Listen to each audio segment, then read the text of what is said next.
ប្រសិនបើបងប្អូនមានអារម្មណ៍ថាជីវិតរបស់បងប្អូនពោរពេញទៅដោយបញ្ហាជីវិតមិនរលូនទៅមុខដូចជាគេ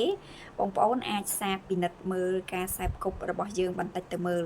ពេលខ្លះយើងចេះតែនិយាយថាហេតុអីក៏ជីវិតរបស់យើងជួបតែបញ្ហាសម្បូរតែរឿងមិនចេះចប់មិនចេះហើយអញ្ចឹងប៉ុន្តែពេលខ្លះគឺយើងខ្លួនឯងជាអ្នកជ្រើសរើសសែបគប់ជាមួយបញ្ហាទាំងអស់នឹងពេញមួយថ្ងៃ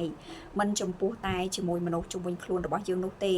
សូម្បីតែអ្វីដែលយើងមើលអ្វីដែលយើងស្ដាប់និងអ្វីដែលយើងគិតជារឿយៗហ្នឹងក៏រាប់ទុកថាជាការបង្កើតបញ្ហាឲ្យខ្លួនឯងផងដែរសប្តាហ៍ថ្ងៃនេះខ្ញុំឃើញថាបញ្ហាភាគច្រើនគឺកើតចេញពីការសែបគប់នេះតែម្ដង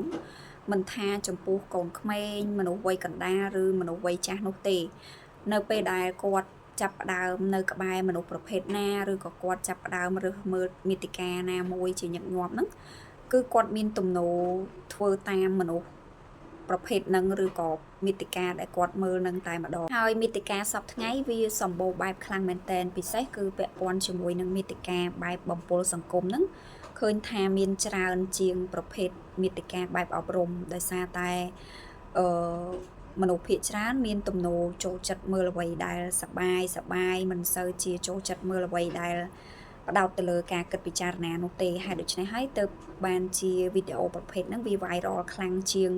ប្រភេទវីដេអូអប់រំមនុស្សដែលយើងនៅក្បែរឬក៏មនុស្សដែលយើងយកធ្វើជា idol ធ្វើជាតារាគំរូនៅក្នុងចិត្តរបស់យើងហ្នឹងគឺពិតជាជះឥទ្ធិពលដល់ការគិតនិងចិត្តគំនិតរបស់យើងខ្លាំងមែនទែននៅពេលដែលយើងជ្រើសរើសមើលឬក៏នៅក្បែរអ្នកណាដែលសម្បូរតែរឿងរ៉ាវសម្បូរតែបញ្ហាមិនយូរមិនឆាប់យើងក៏នឹងក្លាយទៅជាមនុស្សដែលសម្បូរតែរឿងសម្បូរតែបញ្ហាដូចអ្នកទាំងអស់នោះអញ្ចឹងប៉ុន្តែមែនតើទៅជីវិតរបស់អ្នកណាក៏មានបញ្ហាដែរមិនមានជីវិតអ្នកណារលូនឥតខ្ចោះមិនជួបបញ្ហាអ្វីសោះនោះទេគ្រាន់តែអ្នកខ្លះហ្នឹងគឺគាត់មានបញ្ហាមិនចេះចប់មិនចេះហើយតែម្ដងឃើញតែមានរឿងរហូតពីមួយថ្ងៃទៅមួយថ្ងៃហើយអ្នកខ្លះទៀតហ្នឹងគឺគាត់មើលទៅស្ងប់ស្ងាត់ហើយមានសេចក្តីសុខនិងពោរពេញទៅដោយភាពរីករាយ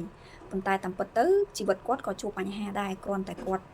ចេះធ្វើឲ្យបញ្ហានោះវាមើលទៅ